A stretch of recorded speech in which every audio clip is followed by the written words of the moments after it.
Hello there. Welcome back to this damn fool idealistic crusade. This video will be going over just a sort of rough general idea of the Hardy Boys Casefiles series, and then I'll go through my very nearly complete collection that I've worked on since childhood. The Casefiles are a particular aspect of the Hardy Boys world that not all fans are into. It's definitely a big departure from the original canon series and was an attempt by the publishers to attract and aim for a more mature teen audience in the late 1980s. And they did this at the same time that they launched a similar series called the Nancy Drew Files for Nancy Drew, also aimed at an older reading audience. Because this is such a departure, it's very off putting for, I know, a lot of fans. The stories are all much more of a darker tone. This is reflected even in the cover art. As you can see here, the titles all have usually something to do with murder or death, as opposed to much more for lack of a better term, family-friendly words like mystery and secret. So right off the bat, you can tell it's much more mature. Is definitely the word to stick with. But they are, kids can read these. I started reading them as a kid, and I would read them interchangeably with other iterations of the Hardy Boys, and I just loved them all. I've always loved this series because it was an attempt to, I mean, not to say that the original books aren't realistic, but a common criticism is that outside of the mystery, the Hardys kind of exist in their own little bubble, perfect-ish world where, outside of the crimes they're investigating, most everything is hunky dory. And that's really talking about the revised text, not so much the original text of the first 38 books, which were rewritten and streamlined by the Straightmeyer Syndicate. So if you read some of the original texts, they're much more grounded, and I think have a lot more of the two-fistedness and the notions of questioning authority and the sort of more three-dimensional aspects that I really liked in the case files. So I like to make the argument sometimes that some of what inspired the case files is some of that, magic in the original textbooks of the original canon stories that kind of got lost in the translation of the rewriting process. And that's not, and I'm not talking about everything, but I think some of that spirit of the original books, the original textbooks, are kind of shows up in what inspired the case files. But again, to each their own. These books are not necessarily for everybody. They do have a formula. They do pretty much build up to a cliffhanger by the end of every chapter.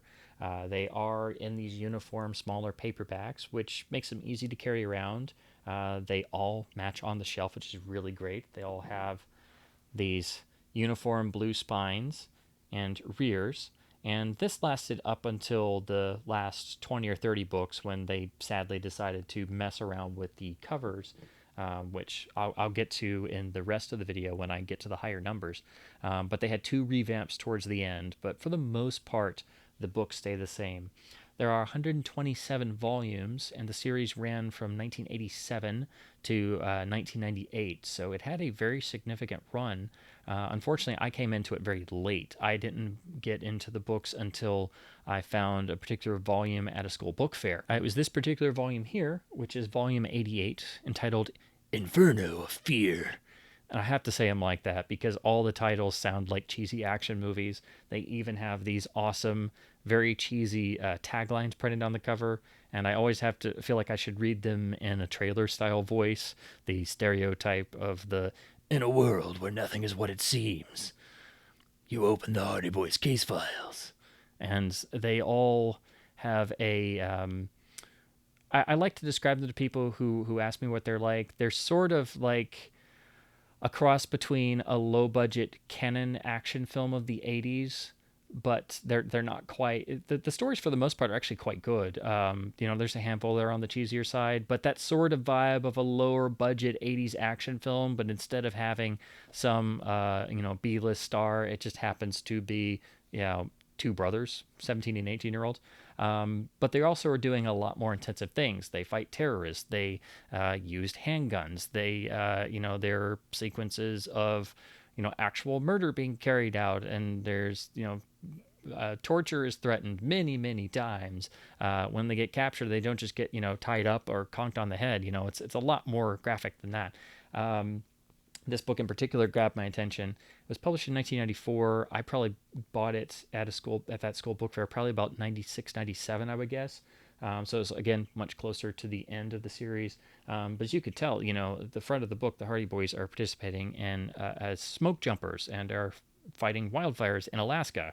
So this is already way more out there, and the action, of upping the action quotient in terms of comparing this to the original series. So this cover alone just kind of dragged me in. But that's not to say that they didn't have some more simplistic adventures. This was the second book I picked up. Once I realized there was another series, I bought this in a bookstore. This is Mission Mayhem, where there's a case that goes on at Space Academy while the Hardy Boys are there. But it seems like it would be a very simple mystery, and it involves young adults and teenagers and such, and it can't possibly get that dark, but it does, because it's a case file. There was some going hand in hand between the Case File series and the Digest series, which were still running. Sometimes certain digests were maybe rewritten as Case Files, and vice versa, Case Files rewritten as digests. That especially happened once the Case Files ended. The digest kept running until the year 2005. So there are a number of Case Files that were transitioned into digests, but the digests are generally, I mean, they're pretty much they're much lighter. They're much more in keeping with the original canon books. But the Case Files make it explicit they are going for a grittier tone. There are specific books that are just really they make no bones about it. And so after I read these two, I got a couple more. I was given as a gift that one year someone had, I can't remember who it was, maybe a relative or somebody had realized I was getting into these, and I think found somebody used bookshop, and they had 10 or 12. And so then I finally had some more, and I just reread them over and over. And since then I've been adding to my collection anytime I find them, and they're actually quite difficult to find. They only usually had one or two printing runs. Most of them only had one printing run, and then after the series ended in 1998, that was it. So usually you can find the earliest books, and then some of the middle to later books that were done in the late 90s as the series was ending, when they did some more print runs of some of the earlier books. But any numbers in between there, and particularly the final books like 115 to 127, they are very difficult to find. So of the 127, I am missing 9 books, and I have been missing 9 books for at least 2 years now, and I still can't find decent copies. They turn up on eBay sometimes, and I'm very hesitant to buy used Amazon listings and used eBay listings where it's like a big mass bookseller, because they'll advertise it as being great, but it turns up and it's just a total trashed copy of a book. But I'm still trying to find those last 9 books, and then I will have all 127 volumes. There are also 2 crossover books with the subsequent Tom Swift series that was done to match the Case Files and the Nancy Drew files, which I have those as well, but they are much more in the Tom Swift line. But I'll discuss them when I get to that point in the chronology of the Case Files. And just to briefly go back to Volume 1, this first book will literally set up how the series is going to go. And again, from page 1, chapter 1, it does not let up. And literally the opening of this book, which is depicted in the cover here, is exactly how the rest of this series is going to go. And it's a key moment and event that really sets the tone and where the characters are going to go. It sets up a completely new dynamic and really sets this series apart as if it's its own universe. And yeah, again, in the fan community, some love it, some hate it. A good number of people seem to be kind of on the fence, but it's usually a direct reaction. You usually either love it like I do and kind of look at it as a companion series, but you don't have to necessarily follow it. And then other people usually can't stand it because it is literally that dark. So, just to describe this event to give you an idea of where this series goes if you've never encountered these. And this isn't a spoiler because this is page one, book one. It's on the cover and it's referenced many, many, many times because it is a very, a life altering event that happens. So, the Hardy Boys are famous for, and Nancy Drew and all the Syndicate characters, pretty much famous for never really changing over all these years. They're still in high school, they're still the same ages, they still, happen to solve mysteries all the time in and around going to school every day. They've never grown up, gone to college, done anything. They've had the same group of friends and family ever since 1927. In the opening of this book, all that changes and goes out the window with one event where Joe Hardy's girlfriend, Isla Morton, sister of their best friend, Chet Morton, who has been Joe's girlfriend pretty much since 1927 and the original text of Book One, The Tower Treasure of the canon books, as depicted in this cover, is killed in a car bomb intended for the Hardy Boys. And this traumatic event sets up the entire book, which is entitled Dead on Target. Again, a much darker title than anything in the original series. But it sets up a new dynamic for the brothers themselves and basically completely messes up Joe psychologically. He suddenly has guilt for the rest of his life. He blames himself for her death. And in a lot of ways, it makes him much more remote, much more prone to action, and drives a sort of wedge between Frank and Joe. Frank then becomes much more of the more methodical, more well thought out of the pair. It kind of gives each of their characters more extreme differences, and a really interesting touch that starts to come up more and more in the later books. Some have described it kind of turns Joe into sort of a womanizer of sorts, that he always seeks these more casual relationships with the various female characters that turn up in later books. That there is a sort of aspect of that, but again, these are still, they're not written for adults. They're still written for teenagers. So that inference is actually, it is kind of there. I did already kind of pick up on that as a kid, but it's obviously never explicit. But it is a complete about face from what you're used to. So again, I think that leads to that sort of knee-jerk reaction. You either love these as something different, or you can't stand them because they are so unrepentantly dark. So that should give you an idea of where these books go. Again, page one, book one, paragraph one, sentence one.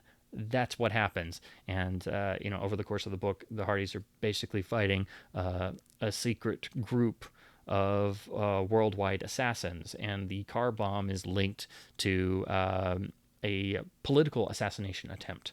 So, again, this is completely straight out of what you're used to. Is nothing like any of the original canon books, nothing like the digest. This is new territory.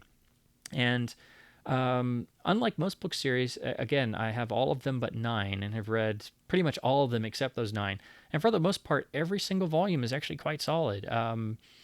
Again, they're really solid, fun reads. There's practically a cliffhanger on every page. All of the danger increment is revved up to a ridiculously high level. Practically every scenario involves life or death, and each one of these books could be turned into a really great, if semi low budget, solid action film. It really could. Some of the plots are very good, and some of the best ones play around with the tried and true characters in different ways. Like there's a really great one, A Killing in the Market, where Aunt Gertrude basically becomes a murder suspect, which is bizarre to think of if you know that character from the original books. But it's set up very well and it's done plausibly, so you have to actually start questioning, well, did she actually kill the guy? Things like that. They introduce tension with the Hardy Boys' parents. There is a greater element of realism. They have differences with their friends and differences with each other. And of course, they still go around the world at times and they still have cases in foreign lands, but it's on a much greater scale. And of course, now they're fighting not just criminals, but assassins and terrorists and you name it, they do it. Also, I just wanted to show the final volume very quickly. This is volume 127. So just to show you the first book and the last book.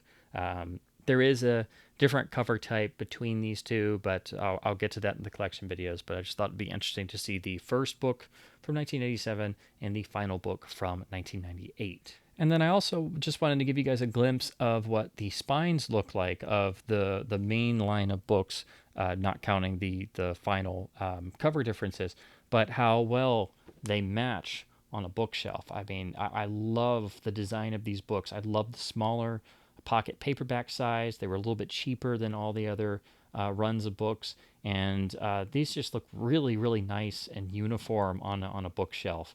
And I love how these are printed. They hold up really well. The cover art design is, for the most part, they're all paintings by, most of them are by the same artist, Brian Kotsky, who did most of the covers for the series. But there are some other artists for the case files. But I've always loved the way these are designed. They also have usually a yellow tinting to the page edges. Some later printings and some of the later books are just, a plain white page. But it also makes me think that it gives them a link to pulp paperback series, I would argue, which, of course, I wasn't really aware of a lot of these growing up when I was reading these. But reading a Hardy Boys case file, in terms of books and literature, I think it's a lot closer to reading, like, say, for example, long-running series like The Executioner, or even harder detective novels like the Matt Helm novels, or not quite like Mickey Spillane, and not quite like one of Fleming's Bond novels, but it's definitely a foot more in the adult thriller world. So I think that's an interesting way to look at it. I'd say that's probably what it would feel closest to in terms of, trying to describe what it's like to read a Hardy Boys case file for somebody who's never read one. But I think having the uniform matching covers and spines and the sort of yellow page edges, it really kind of stands out in my mind that it makes these much more like a long-running pulp paperback series. And then the last thing I wanted to do, again, I love these titles and I love the taglines so much that, again, I love reading them in sort of the stereotypical trailer voice. So I think for some, or if not most of these, I think I may do that just because I find it so funny and so fitting for these books. So without further ado, and there's also always a little blurb on the back, and it always has an extra semi-tagline. So for book one, it goes, "Dead on target." Then the tagline, of course, reads, "Revenge is always a personal matter." And then the back cover blurb is, "Terrorist bombs and bullets." Definitely not a canon book. Then for book two, just for example, you have Evil Inc. And this is a really great tagline. "The price of murder is always negotiable. Death is business as usual." You can kind of see where these are going. And over time, I don't think they put as much thought into them because the cheekiness of the taglines kind of disappeared. But I still love these freaking taglines and these titles. They're just so much fun, and they're also really dark, and that always has appealed to my sensibility. I was a strange child. "Cult of crime and the cult of the Raja. Death is a way of life. Enjoy a little peace and murder.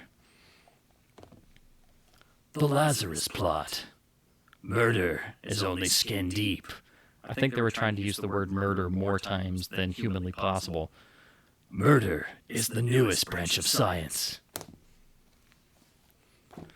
I could keep doing this all day. So I'll just do one more. So I'll just do the first five. So volume 5, this is a really great title. This is a book you want to see your kid reading because it just speaks volumes. Edge of Destruction. Dealing with the underworld is deadly business. And this one's very subtle. It's literally just Voice of Doom. So with that being said, let's now go off to the table where I will run through each and every volume that I have, talk a little bit about some of my favorites and some standouts that I would recommend to people just coming into the series. And you'll be able to see the 9 books that I still have not been able to find. So as a quick side note to that whole intro, I originally taped this for the Case Files video at least about 2 or so months ago. But right after I started this and started going through my collection, I found a few more books, got them on eBay, but they actually got held up in the postal service, so they got stuck at a center in New Jersey for several months. So I wanted to wait until those came in so I could add them, so I wouldn't just have 3 random books be missing and then just suddenly have them after I did the whole video. And since then, I found a few more books, so I added those in. And then the original 3 that were stuck in New Jersey finally got here. So that's why it's taken me a while to get through this. Plus, it's a lot of books to talk about, 127. So I wanted to wait until I got all the other stragglers in that I could. And because the last thing I want to do is do the whole video and upload it and finish it and talk about every single book that I have and be missing 2 or 3 or 4, and then have a handful more show up, and then have to be like, here's my extra video of the 3 I didn't have because they got stuck in New Jersey. So that's why my hair's still a little bit longer because this was started well in the pandemic. So just wanted to kind of give a little postscript to the introduction before we jump right into the going through all of the tomes of the case files, which I still do highly enjoy. And starting and doing this video really made me redouble my efforts to try and find the last remaining volumes. And I actually got very lucky. There were several volumes I found on Facebook Marketplace that sellers shipped to me, and they were parts of lots. I was able to cherry pick the ones I needed, which was really helpful. And I was like, by hook or by crook, I'm going to try and get these last couple books just to see if I can do a complete series and talk about every book and finally finish this series that I've been collecting since 1998. And getting the last few volumes of this series is extraordinarily difficult, no matter which numbers you're trying for, but particularly the late volumes. Anything post 100, 105 is really difficult. So I'm so glad that I finally started trying Hot and Heavy again, because it's really cool that I finally finished this. So with that being said, let's get to the books. And to paraphrase from Caspar Gutman, just because I have to, from the Maltese Falcon, now, after 22 years. So now you'll be able to see them up close. And here we have books 1, 2, and 3. And the reason why I have 2 copies of number 2, I'll show you very quickly. I did mention most of these did not get reprints, but a number of the earlier books did. And when you look at them side by side, you can't really tell the difference. They did go through a number of print runs for at least the first 30 or so books, and then as they went along, they got less and less reprints. You can usually tell the difference by the numbering on the copyright page, like on most books, but otherwise they seem identical. It's a little variance in cover ink and printing overall, and the overall appearance. Sometimes the spines, the blue and the yellow, come across a bit different, and sometimes it's just general wear over the years. But for the ones that got the last reprints, like I have here for Evil Ink, this is an earlier printing, and then this is the printing from the late 90s. And as you can tell, the blue here is quite a bit lighter. It's got a glossy finish on the book jacket, which is not quite the same. All the older printings have more of this matte. It's not quite glossy, it's not quite matte, but it's much more of a flat finish, whereas this is nice and like photo glossy. But then the other big difference is they took away the yellowed page edges. So this is how the late books in the series looked anyway. Dimensions are a little bit bigger. This one's a little bit wider, so it sticks a little bit, but it's got the white page edges. But otherwise, it's practically identical, and it's a shame they didn't reprint more of these, because it was really, I think, only the first 5 or 6 that got these last ditch reprints, and actually maybe only the first 2 or 3, because I've only seen these late printings of books 1 and 2. I don't even know if 3 got it. So it was, when I got to buy this book, it's one of the few I actually bought brand new at a bookstore, and it was actually years after I had seen a case file or 2, but they had random copies of number 1 and number 2, and so I bought number 2. and never got to buy number one. So number one is actually one of the books I didn't really grow up reading. I'd read it once or twice in a library, but I never owned a copy until years later when I was trying to track down all the case files. So again, to show you the rears of these with the lovely uniform design. Again, you can see this later printing, though everything is lighter. The ISBN barcode is a bit different. And the text, the logo, the blue, it's all lighter. So if you ever find one of these later printings, it will probably look a little bit like this, and the finish on it's a lot better in addition to having the white edge pages. And just to give you an idea of what these look like on the inside, very, very straightforward. And they kept all of the same chapter headings, the same text block layout throughout the entire series. So even after they changed covers, everything inside was still the same. So this is a first printing, and another easy way to tell it's a first printing is if you look at the book list, there's only 2 books here. So whereas this one I'm pretty sure has the updated, so there's the updated logo of the final books from the late 1990s. So you can tell this is much later on, and you can see quite how long the book title list is. They had to really squeeze them all in there. And eventually they got to a point where they couldn't fit them all in there, so they would just skip numbers.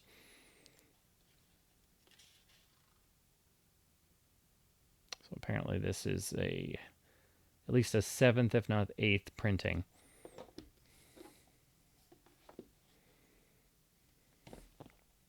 So here we have books 4 and 5, and I actually have 3 copies of Lazarus Plot. I've had to buy a number of lots over the years to get books I was missing. So there's a couple books I have a few extra copies of still.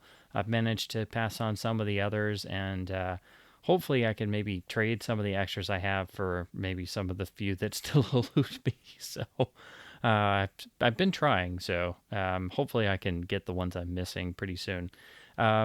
As you can see here, there's not the same amount of differentiation between printing runs on the case files. It's much more going to be the very later printings will change to a glossy stock and get rid of the yellow page edges, and that's about it.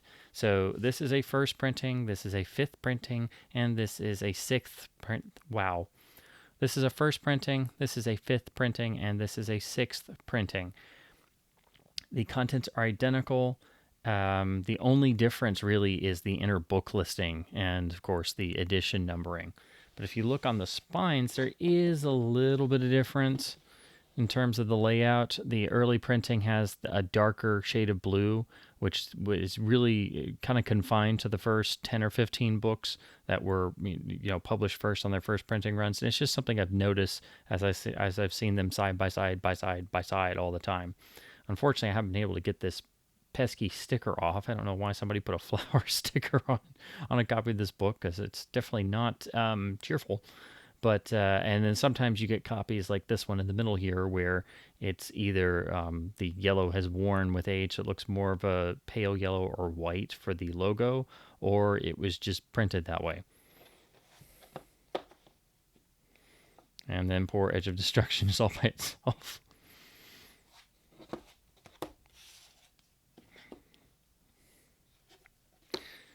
And here you can really see that this has a darker blue and it's got a different sort of finish. So you will notice if you get first editions of the early books, they all have this darker sort of blue, whereas eventually they switch to a more uniform, not quite purplish, but there is like a little bit of purple in the blue.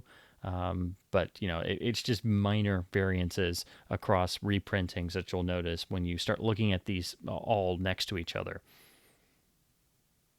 And here we have Volume 6, entitled The Crowning Terror, with, of course, the tagline, "When Spy Meets Thief, Mayhem Needs No Introduction." A dangerous game of double cross.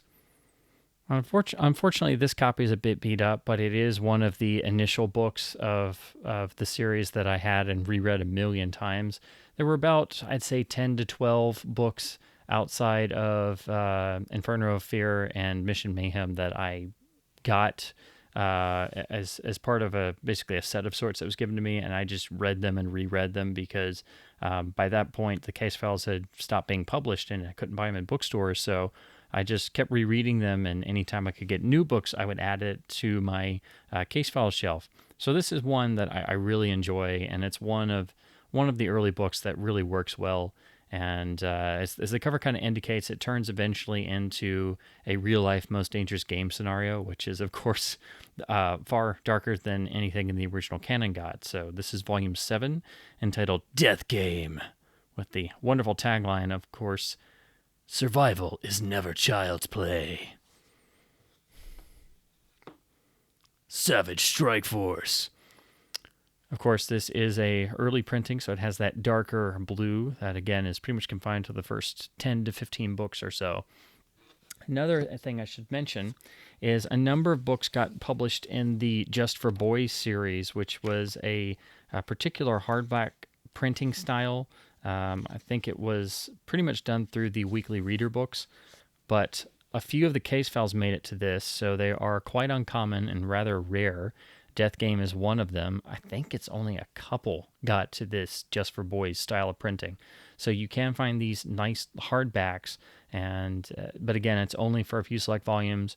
But you do lose the badass tagline, which is unfortunate. I don't know why they would do that. Plus, it's trying to sell case files to what is obviously more of a child's market, which is kind of weird. But you do get the cover art over a much bigger source. It's hardback. But as you can tell, the printing on the original paperback is a lot more colorful. The color balance and color timing, it's a lot more vivid. Whereas this, it sort of has a much more of a contrasty look. But it's a nice alternate, and I was very happy to find it. Everything inside is still the same, but you do have a much more generic style green background, although you do keep the logo and it's in red. And then the rear has the Just for Boys logo. So again, this is a really cool alternate. There are some other books. I don't know if there are other Hardy Boys in this particular style, but there are a few Three Investigators and other books that made it to this particular type. And then on the inside, the text layout is roughly the same, except you get much more real estate on your pages. The chapter headings are different, though.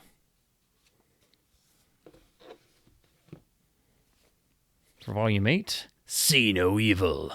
Crime always leaves a bad taste. Special Delivery Murder. Now, what I would mention about this one as well, this one's probably more well-known among fans, but there was also another series of hardbacks primarily for the first 5 or 10 books or so that was designed for libraries, published by the Grey Castle Press. So that is seen here.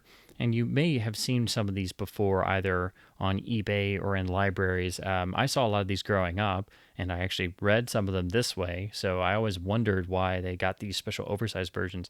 So these were, again, specially designed for libraries. So they're very uncommon. You usually find them as ex-library copies covered in stickers and stamps and such. But occasionally you find a copy like this that's a nice, clean shape and was not actually used in a library, probably used in a school classroom or something, and then eventually just, sold, traded off or something. It, of course, has the original cover art, much bigger space. It's got this nice reinforced binding, and the cover has this nice glossy finish. Again, the color's not quite as bold as the original paperback, and the logo is just a flat yellow instead of the sort of seething, changing color that's always a part of the Case Files logo. But they did keep the original spine, which is cool, and seeing it on this big hardback is a nice touch. They kept the original text on the back, but it's a little changed up to fit this particular printing. And then on the inside, it's set in a larger typeface to make it easier for reading, but you have something similar to the original title page. And they actually did keep the original chapter heading. So this is essentially a library reinforced binding version with a larger print type. So it's a nice thing to collect.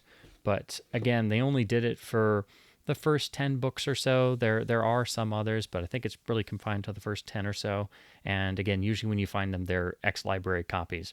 So here we have Book 9, The Genius Thieves. Brains and greed are an explosive mix. You can also tell these are designed for older readers because the normal danger that could befall the Hardys on the front cover is almost always completely 100% of the time absolute mortal peril. So here Joe is literally hanging on for dear life, and the villain on the cover is wielding an axe because it's an axe. None of these covers are, mundane. It's always life or death peril. School for Crime. Again, this is an earlier printing, and you have the darker blue. And of course, this is another book that would have had the large print Grey Castle version, and I know I've read it in a library that way. I just have not found a copy. So the only Grey Castle book that I have is See No Evil so far. This is a pretty good one. Volume 10, Hostages of Hate. Terror has many faces, all deadly.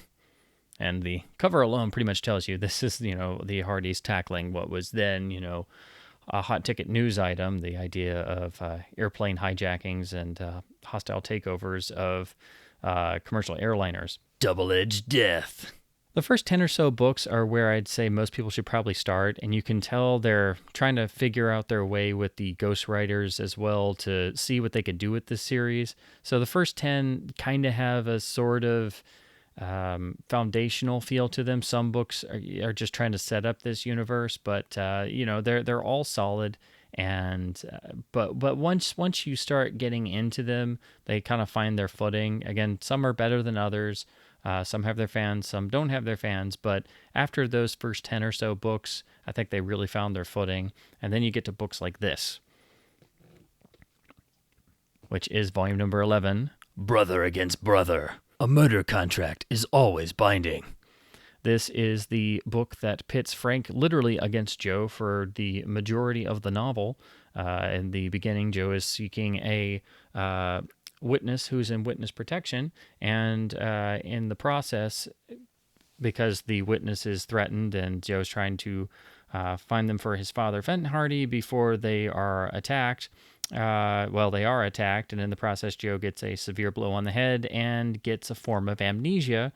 So then when Frank tries to track them down, he thinks that Frank is the person trying to kill the witnesses. So then it basically becomes a sort of cross-country chase story, which is really interesting. And of course, the cover shows the main event, why you want to pick up this book, that the brothers are actually pitted against each other. And but of course, under the guise that Joe actually has a form of amnesia. So it's the setup's a little cheesy, but the story itself is quite grounded and very dark, and there's lots of cliffhangers, and seeing the brothers go literally at each other is really striking after all the years of reading the original books where that would have never happened. Phantom Hitman. This is another really fun one. Volume 12, Perfect Getaway. A vacation from the law is always costly. This basically is, it's not really a fantasy element, but it starts to mix in, the Hardys get in over their head like they do in Evil Inc. and Death Game and some of the other stories that preceded this. But I'd say, books 11 to 20 kind of find their footing even more, and they're establishing a really nice rhythm. Underworld Express. Volume 13, The Borgia Dagger. An ancient curse always overstays its welcome. Deadly Arts. This is a really good one, and one it's one of my favorites in the series. This is volume 14, Too Many Traitors. Treachery is the same in every language. This is one of the books that has much more of a spy thriller vibe to it. In fact, that's really what this book is. It's a spy thriller, and the Hardy Boys kind of find themselves wrapped up in the middle of everything. There are books where they are associated with a secret government agency that really starts off in book 1, and sometimes they're just mentioned, but other times they kind of fall into it, into cases they are unaware of, or they're used by this government agency as unwitting agents. So it's a lot more realistic than, say, what you come across in the original canon books, like in book 46, The Secret Agent on Flight 101, which I still love, but it's definitely not quite realistic. This has an element of, adventure storytelling, not quite realism to it, but I do appreciate the fact that, they find themselves in these situations and they're used and manipulated by controlling agents and government officials and black ops and all kinds of stuff like that. So again, much more dark and adult than what you typically expect from a Hardy Boys book. But this one is definitely, they just get wrapped up in a spy thriller. So there are, double crosses, triple crosses, quadruple crosses, so on and so forth. And, the Hardys have to find their way out of it. Otherwise, they're going to pay with their lives. Triple threat. Here's volume 15. Blood relations. Blood is as thick as thieves. Unfortunately, this is one of the copies that's a little dog-eared, so it's missing the front corner of the cover. But it is an earlier printing, so it has the slightly different finish. Family ties are deadly. I hope you're not getting tired of me reading out all of these. I can't help it, especially those taglines. This is one that deals with their father, Fenton Hardy, and friends of his. So again, bringing in that extenuating circumstances and all these side characters and weaving them into the stories more, and also weaving in acquaintances of theirs and widening the core character world, and you're really making it feel much more three-dimensional. Here's one where the cover tells you this is definitely not a book for children. So this is volume 16. Line of fire. An eye for an eye is a poisonous proposition. This is a first printing, so again, the cover has a different feel to the printing, and the actual blue is that slightly darker finish. Bullseye Revenge. Volume 17. The Number File. Counting on crime is risky business. Once again, this is a book where the Hardys kind of sort of go globetrotting, and they're kind of on vacation, and once again get in over their heads, and except the level of violence and danger is ramped up to 11. And again, cliffhanger every chapter, literally. Again, this is an earlier printing, so it has that darker blue and the rougher finish of the early printings of the first 10 to 20 books. Hot Water and the Bermuda Triangle. This is one I mentioned in the intro. This is another one of the books that was in that grouping that I received first. This is one of my all-time favorites of the series. I've read it a million times. This is volume 18. A killing in the market. Murder is always a bad investment. So, again, the cover with the word beware written out in blood definitely tells you this is not really intended for children. This is the book where Aunt Gertrude herself gets accused of murder, and it very plausibly looks like she did commit it. So, and she did have motivation to kill the deceased. So it's definitely one of the better plots of the series, and it's really cool that they worked in a classic beloved character and really... we're trying to take it to a new level in terms of darker storytelling. A deadly romance. The little titles on the back are very generic, but they have a little bit of that silly sparkle to the titles and taglines. So I always read those too in the trailer voice. Here's volume 19. Nightmare in Angel City. Hot money always burns a thief. Again, this is an earlier printing, so it has that rougher finish to the cover, which is probably what you want to get on the early books. You want to make sure and get a first printing so all of them have the same uniform darker blue and they all match. Violent video. So here we have book 20 and Witness to Murder. A shady past always leads to a dark future. I would say the books in the 20s, books 20 to 29, I think they're even an improvement on the teens books. I think they're pretty much all winners. And again, I think as they went on, they kind of found their footing. And eventually the interest kind of started to taper off, and I'm sure they changed up the ghostwriters, but I think they had the same kind of core team for the first at least maybe 30 to 40 books. Maybe up until the 60s when they started doing they did a number of trilogies, like book trilogies, where you had to read all 3 case files in a row to get the whole story. But certainly the later books are kind of lacking the spark of the earlier books. Fatal Charm. Here we have volume 21 and Street Spies. Fast wheels always race with death. Of course, this has the Hardys posing as bike messengers in New York City to investigate a series of sabotage incidents that are being carried out against various tech corporations. So it definitely has. Anytime I see something involving bike messengers, I immediately flash back to this because it's not a super commonly used plot device or plot setup. But yeah, this definitely is the first thing that comes to mind because they're dealing with delivering messages, but half the time there's bombs hidden in them, and I think several times bombs go off on and blow the guy on the bike to kingdom come. So it's definitely, even though the plot setup seems simple and silly and like, yeah, how could you possibly have a whole story about, sabotaging bike messengers? Oh no, they did. Trust me. Speed trap. We have book 22. Double exposure.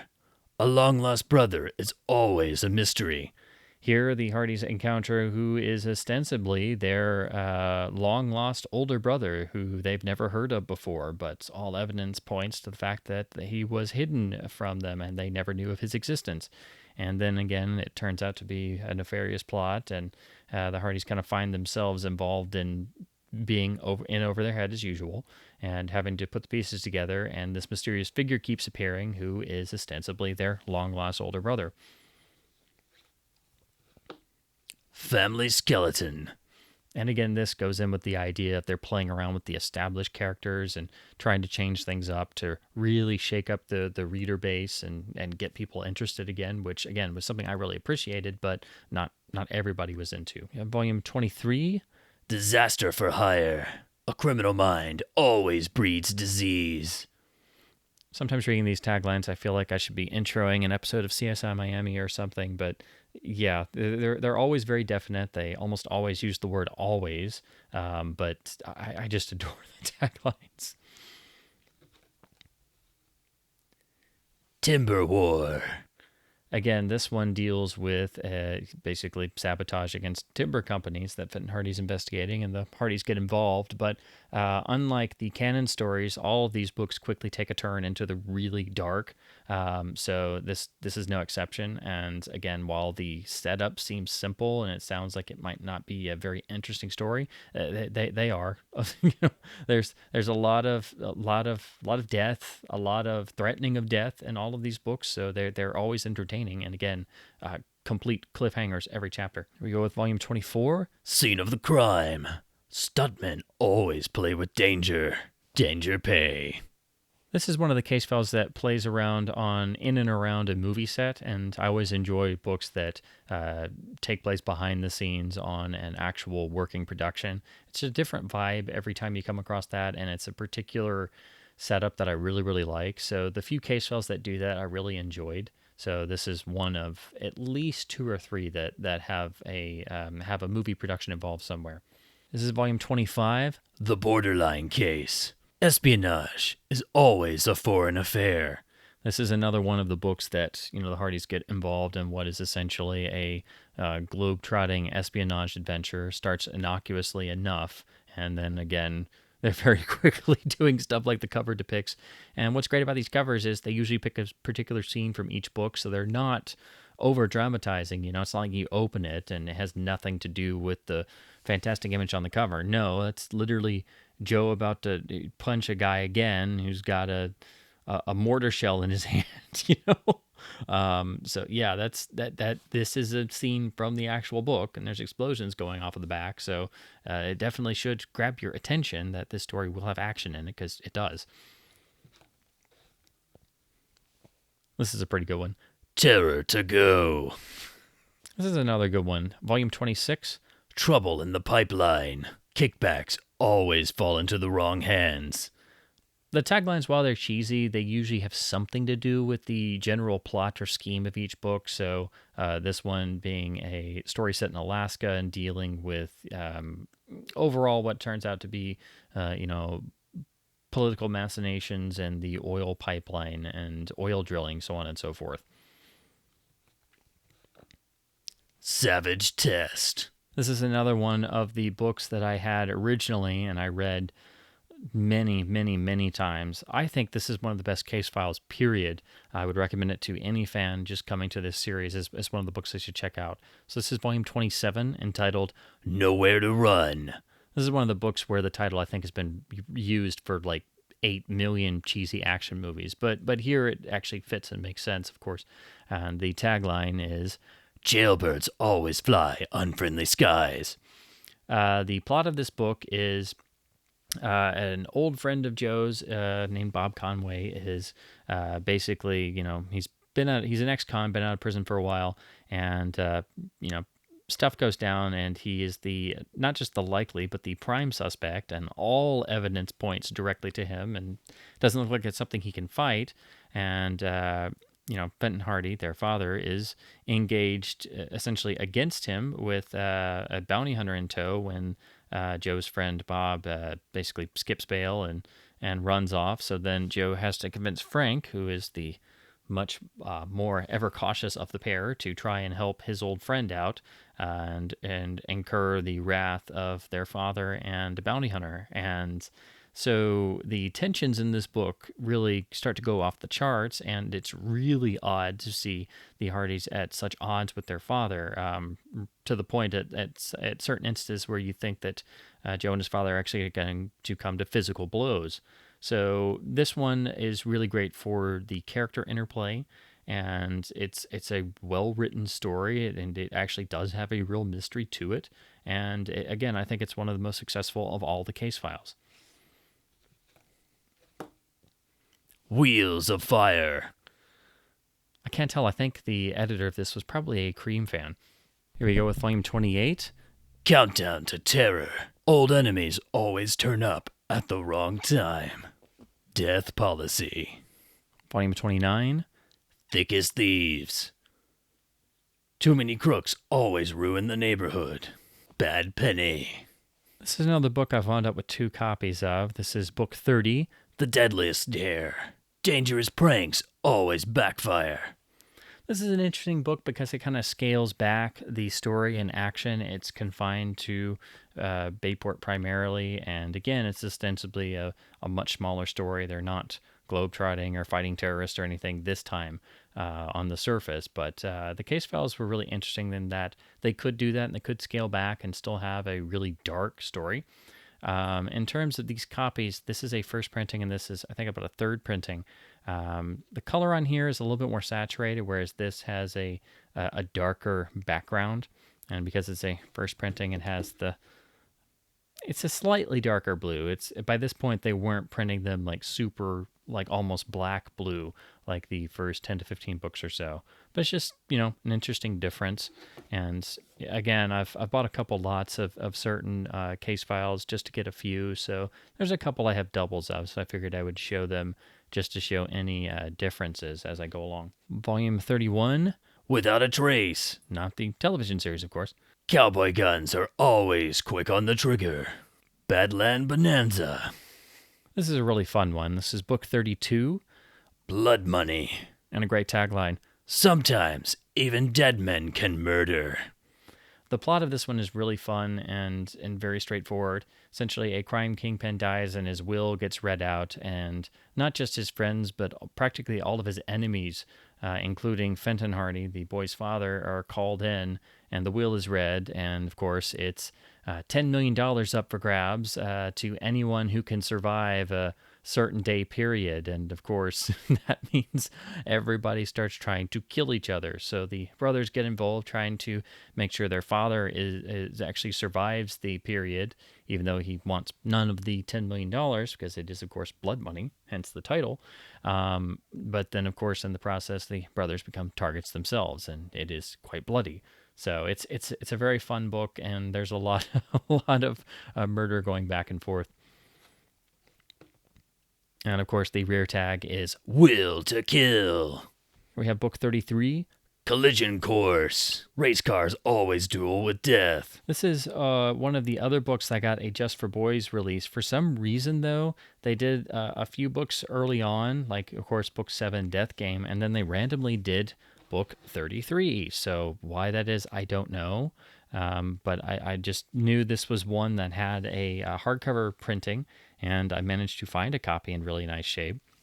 Here they kept everything, and they actually kept the tagline this time. Again, the original paperback, the color's a bit more bold, but it's still a nice looking hardback. And they did keep the actual blue spine, so that's cool. They did that this time around. Then the rear actually takes some images from the front cover, and it has more of an actual design than the copy of Death Game I showed earlier. And then for the interior text, they did actually keep the chapter headings and text this time. The text block is widened a little bit, but it's not quite large print, but it's definitely easier to read. And of course, the rear tag is Hot Wheels. What else would you put there? This is another book that takes place in and around a film production. This is book 34, entitled, of course, Final Cut. Murder is always a dramatic climax. And if it's not in the title, the tagline will usually make sure that murder is printed on the front cover of the book. Studio Sleuths. Volume 35. The Dead Season. Ghosts are always unwelcome guests. This one had a pretty interesting story hook, but and I was always pulled in by the cover. It's basically everybody's being confronted by a gun-toting invisible man in suit and fedora. So it's an interesting image to go with. And of course, Haunted Hotel. This is another one I read a number of times, and of course, as soon as I see the cover and the title, I immediately think of Jackson Browne. So this is volume 36, entitled Running on Empty. It takes a cool customer to put a hot car on ice. Although I bet they must have been really tempted to just put some of the lyrics of Running on Empty on the front. So every time I read this book, I can't help but hear the song like the whole frickin' time. Car chase crazy. And speaking of using song title lyrics, I can't read this book without hearing the song. This is volume 37, and you are, without a doubt, in the danger zone. And then the tagline goes even further with the Tom Cruise-isms. Top secret missions are always a risky business.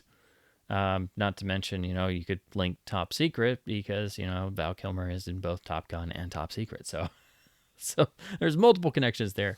This is actually quite a good book. The Hardys and their father get tangled up in a case that has their father working for, secret organizations that actually work for the government doing intelligence work, but under false fronts, and they're trying to be infiltrated by a other secret paramilitary group to, ferret out and steal away and then sell off government U.S. secrets.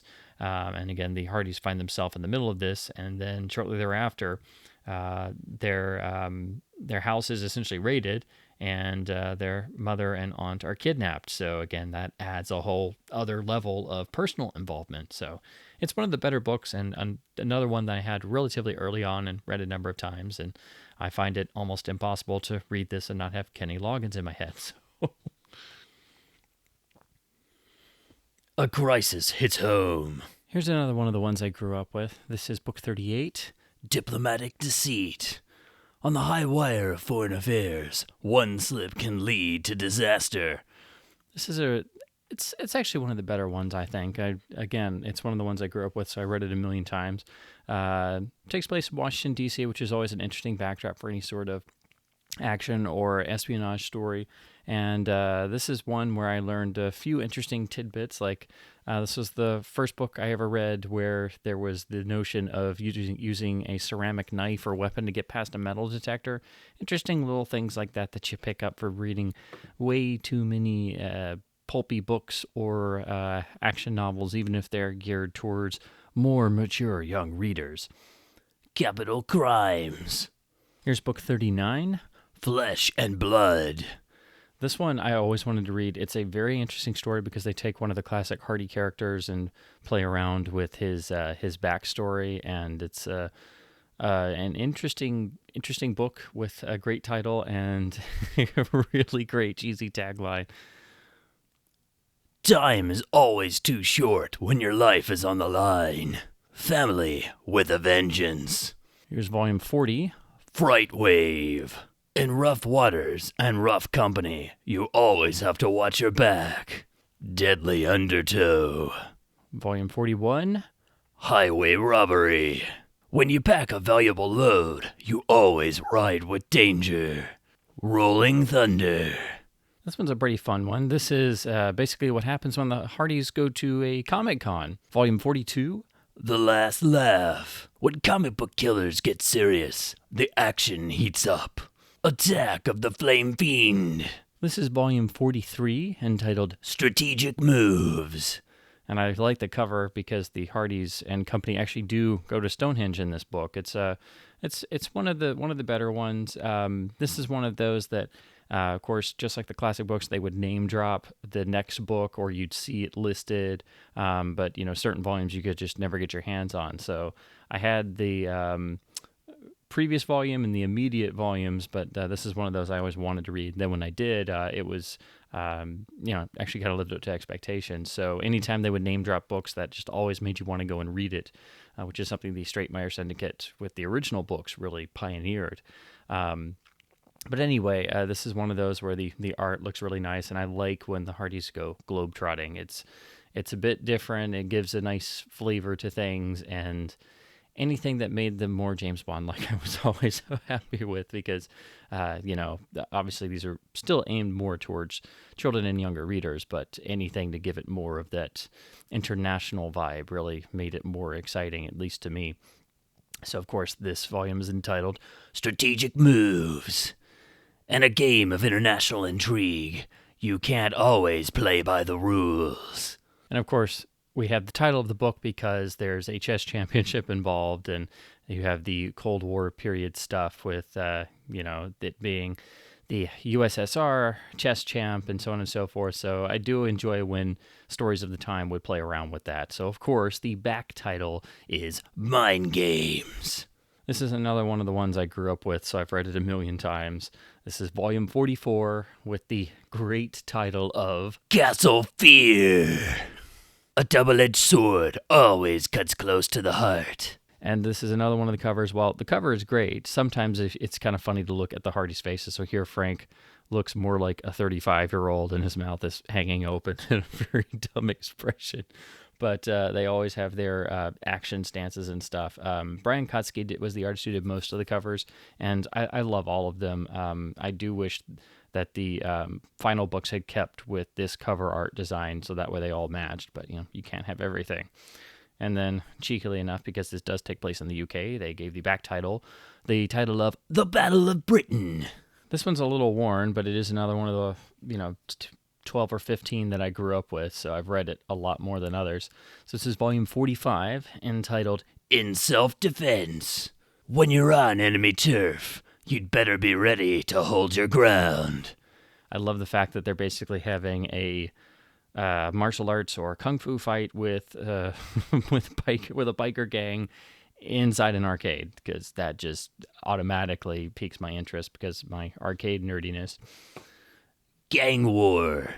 This one's actually a really well-written one. It's very fun. It's got a lot of cool misdirection, and it's, of course, set in Bayport, so it's not a globe-trotting one, but it's one of the really good home set ones. And again, it's one of the 15 or so I had growing up that I read a million times because I just couldn't find any of the others. So I have more of an attachment to these particular ones that I grew up reading a million times. Got to have a baseball theme, so volume 46 is entitled Foul Play. When you're playing hardball, the game is bound to get rough. Crime comes to bat. Here in volume 47, they just basically throw two sheets to the wind, and the Hardys get into piloting experimental military aircraft. And as you can see, there is a heck of a lot of action in this book. So this is entitled Flight into Danger. When the sky is your battlefield, superior firepower always calls the shots. And they just went with, for the rear cover, it's just literally Top Gun. Surprised they got away with that on the rear cover for licensing, because if they got away with that, they would have just called the book Top Gun.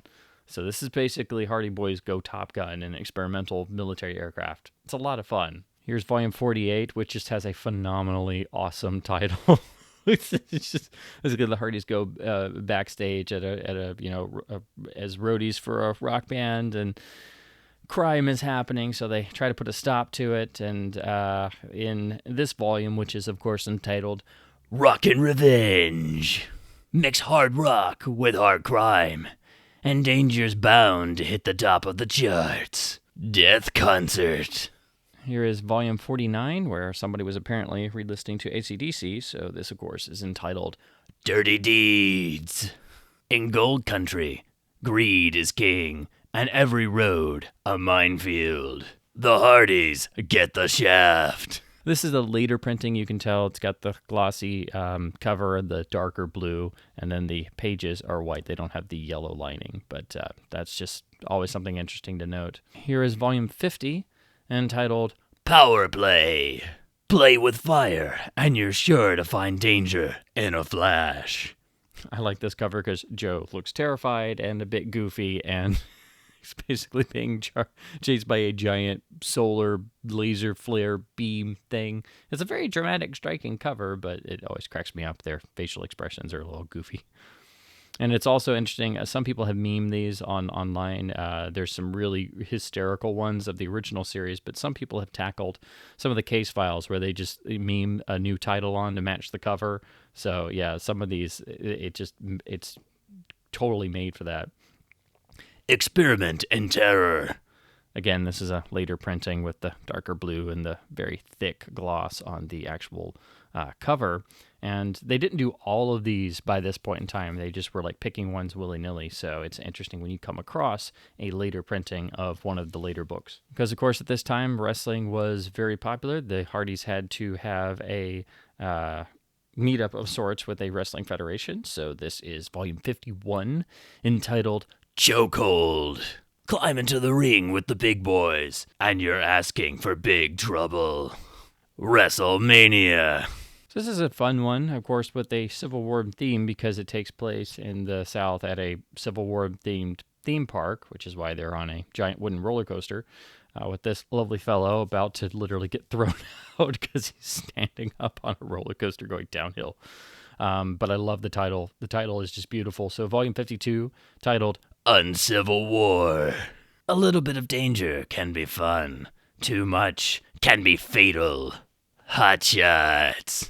This is another interesting one. Takes place on a film set. This is where the Hardys basically encounter crime and mayhem on the set of a horror franchise sequel, very much patterned after Friday the 13th or Nightmare on Elm Street, which is a cool sort of real-world parallel, I think. So this is volume 53, entitled Web of Horror. When your worst nightmare comes true, it's best to stay awake if you want to stay alive. Scream Bloody Murder. Here's volume 54, entitled Deep Trouble. In a world of mystery and silence, terror always strikes without warning. Shockwaves. Volume 55 is entitled Beyond the Law. Power politics and police payoffs make an explosive mix. This one's a really fun one. Again, they played around with one of the classic supporting characters this time, the chief of police, Chief Colleague, who dates back to the original series books. And this is basically a police corruption story where essentially the chief is framed for corruption, and practically no one but the Hardy Boys believe in his innocence. And it's, relatively gritty like the rest of the case files, but it is enjoyable when they would play around with the pre-established characters and give people a little bit more to do and expand upon that. So if you're a longtime fan, it's interesting to see a different version of some of these characters. The cover is quite nice, of course, with a car bomb, but you get a lovely bit of the goofy face syndrome that I've been describing on some of these, or especially if you look at the faces, they're a little goofy if you take them out of context, but in context, it's fine. Force of Lies. This is volume 56. This is another one with more of a spy-type theme. The Hardys, once again, are involved in international intrigue, and the only thing that dates this cover, I think, really is the fact that there's a lot of pastels going on particularly in these ski suits and such. But of course, the title is Height of Danger. On the slippery slopes of international intrigue, the competition can be deadly. Alpine Ambush. Volume 57, entitled Terror on Track. Never drop your guard in a fight, or you may get dropped for good. Deadly Chase. Volume 58 has a really catchy title. This one is simply entitled Spiked. When the competition gets hot, someone's bound to take a fall. I was talking about the memed covers earlier. This one has a hysterical one. So if you look up, Hardy Boys meme book covers, somebody redid this one, and you just have to see it for yourself. But I think it basically says, the sun exploded. It just, but anyway, yeah, it's definitely all of these covers, they do grab the eye. It's not what you've seen before. Apparently, a giant explosive volleyball on a beach volleyball court. Thirst for Danger. Here's volume 59 with the title that just screams for being the title of a B movie. Open Season. When you follow the call of the wild, danger is always on the prowl. Manhunters. Volume 60, entitled Deadfall.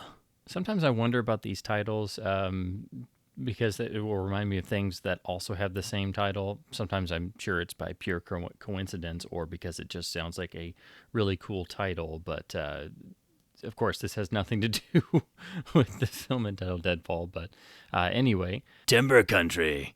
It's the perfect environment for murder. I always love this cover because this fellow just seems so hell-bent on murdering them. War in the Woods. With volume 61, I think somebody was either rewatching the Indiana Jones trilogy or thinking about more classical stories of adventure and tomb raiding back in the day. So this is, of course, entitled Grave Danger. The trail to ancient fortunes is a shortcut to danger. Jungle Fever.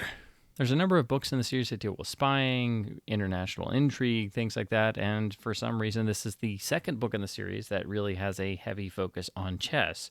So, of course, Volume 62 has the title of Final Gambit.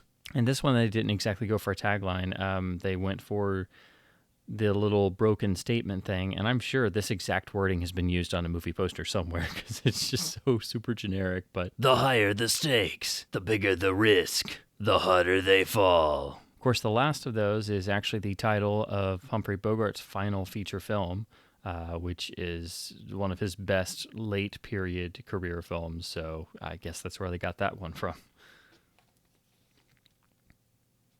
Neon Nightmares.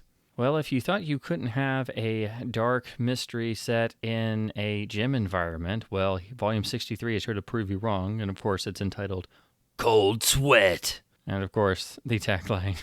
When you take on the underworld, you'd better be ready to pull your own weight. An exercise in murder. Now here with Volume 64, they tried something different. This is the first of basically a book trilogy. They tried this 2 times, this one being the primary one, then the other being a little bit later. We'll get to that in the books starting in the mid-70s in terms of numbering. But this was a really interesting, not many long-running book series try something like this where they're, basically each book is episodic, but it's a really interesting sort of subset of the Hardy Boys Casefiles, and it's really interesting to see them try something like this with a Hardy Boys series run. And since this point, they've tried it once or twice here and there with some of the other later, more modern series, but it really hasn't had the effectiveness of this one. And it also helps that this is a great setup book. It's one of the best books in the entire Casefiles run, and sets up the sequel. I actually read these out of order. I could never find the third book, so I was always stuck with, I read the second book first and then got this one. And both the first and second books are really excellent and are definitely prime examples of what the Casefiles could do. Again, you have the globetrotting aspect. There is a nice James Bond feel to it.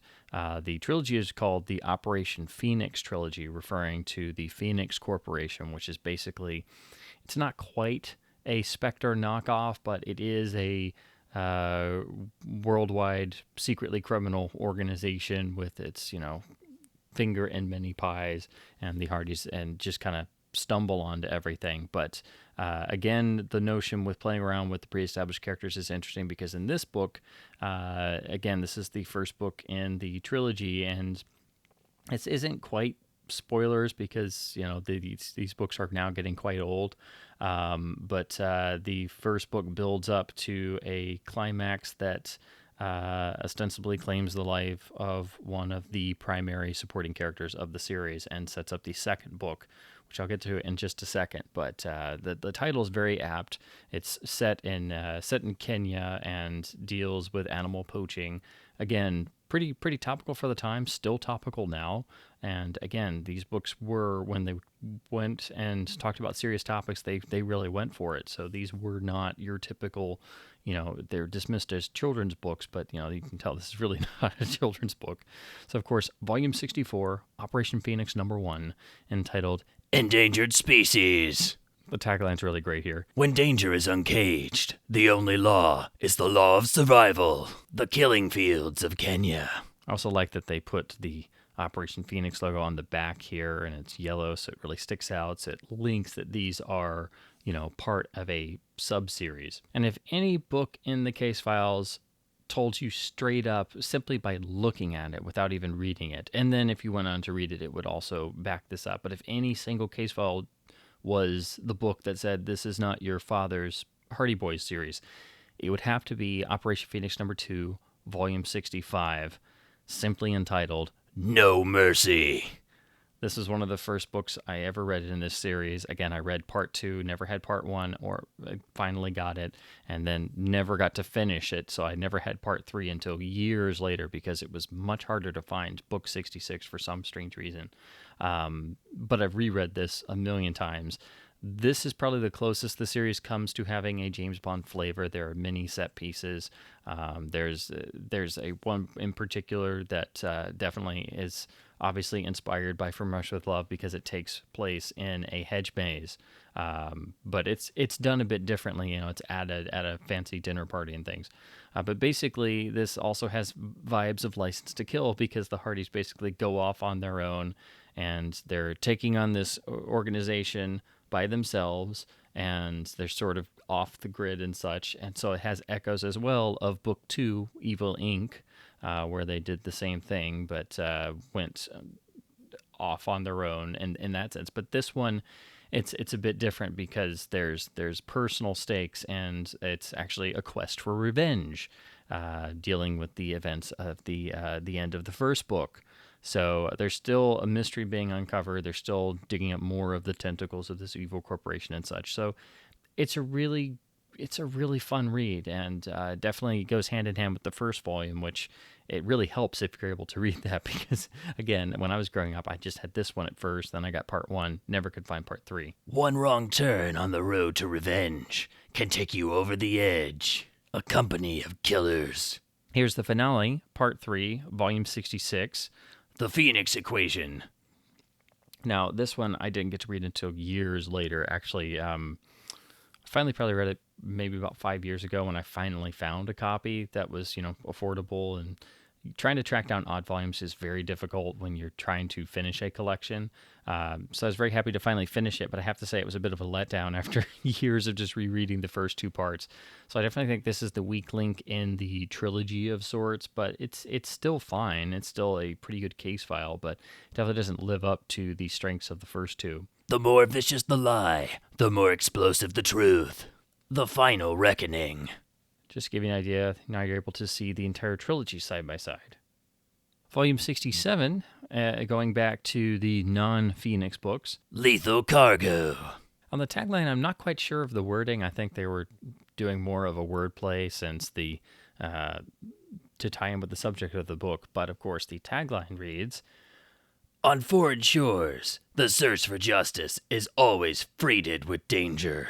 War on the waterfront. This is one of the few case files that has a sort of Western vibe to it. So, of course, Volume 68, entitled Rough Riding. A run-in with a raging bull is nothing compared to a bullet aimed in your back. A run-in with a raging bull is nothing compared to a bullet aimed at your back. A country western wipeout. With Volume 69, it's instead not about a film-related topic, but instead it takes place at an animation studio, so it's sort of tied into that theme. So Volume 69, entitled Mayhem in Motion. Draw the line against crime, and you're sure to find plenty of live-action danger. A graphic case of murder. Volume 70 has one of my favorite titles, period. It's just so perfect. Rigged for revenge. The tagline on this one is much more straightforward. It simply reads, When there's danger in the wind, stand tough and prepare to fight. Doesn't quite have that snarky, cheesy ring to it. Firestorm. Now here's another one of the ones I really grew up on. This one, basically, it's the Hardys investigating strange goings-on at a mansion where you basically have a Stephen King-like horror author trying to complete his next novel, but it seems like things from his works are coming true in various fashions to plague him and like drive him into insanity, and the Hardys kind of find themselves in the middle of it. It's a really great read, and again, it's basically imagine and not in a silly way, but basically the Hardy Boys meet Stephen King. But it's a cool idea. It's well written. It's one of the best case files, and again, it's one of the 10 or 15 I really grew up on and read over and over and over again. So this one is entitled Real Horror. Great tagline on this one. Exploring the darker side of life can have very grave consequences. Thrilled to death. This is another one that's very direct. Volume 72, entitled Screamers. When crime rises to new heights, you'd better be ready to rise to the challenge. Surge of fear. I know what you're thinking. This one is just completely hysterical for the cover, the title, everything. I don't think there was a stone they tried to leave unturned in terms of what was popular at the time these books were being written, or what was something that they hadn't yet set a book in the midst of. So the book itself is fine. It's a decent case file, but the cover and the title is just too cheesy for words. And yes, it is laugh-inducing. It's not just you. I do it too. So Volume 73 is entitled Bad Rap. This one probably is the stupidest tagline of all, because of course they had to try and rhyme it. Cool is the rule when you're on a case and danger's in your face. A killer sound. Volume 74, entitled Road Pirates. The hotter the car, the more dangerous the curves. And to be honest, if you look at this really bold color and everything, this cover, this title, it totally looks like it should be some sort of low-budget early 90s action film, or even late 80s. You know, it's just like most of the case files, it's like you could picture it being some sort of gritty actioner from that time period, late 80s, early 90s. And again, somebody was a Cream fan. Wheels of Fire. Volume 75 has one of the great, generic, but yet still awesome titles. No Way Out. If you choose the wrong path, prepare to pay a steep price. High Point of Danger. Here on Volume 76, we have the second trilogy, patterned after the Operation Phoenix trilogy. This one simply entitled the Ring of Evil trilogy. So this is Ring of Evil number 1, with another great title, Tagged for Terror. This is one of the great taglines. When danger's at the controls, the final destination can be terminal. Ticketed for disaster. Ring of Evil number 2 is Volume 77, entitled Survival Run. When terrorists wheel into action, innocent lives can spin out of control. The Killer Conspiracy. Then Volume 78, Ring of Evil number 3, The Pacific Conspiracy. The ultimate human evil is always coiled and ready to strike. Beast of the East. Here's all three side by side so you can see the whole second trilogy. This one really didn't hit the same levels of the Phoenix trilogy, but it's still cool that they would try the linking stories again, and it adds another dimension to the case files, which I do really enjoy. There are other story elements that do kind of repeat in other books, but they're not specific parts of a trilogy. For example, the Hardys dealing with the secret government agency called the Network, which is very much, like a subset CIA organization. But that just kind of pops up sporadically throughout the books. It's not interlinked. The only times they did that were with these trilogies. Volume 79 has a really striking cover. Danger unlimited. When you're in the enemy's sights, there's no escaping his field of fire. Flight of fury.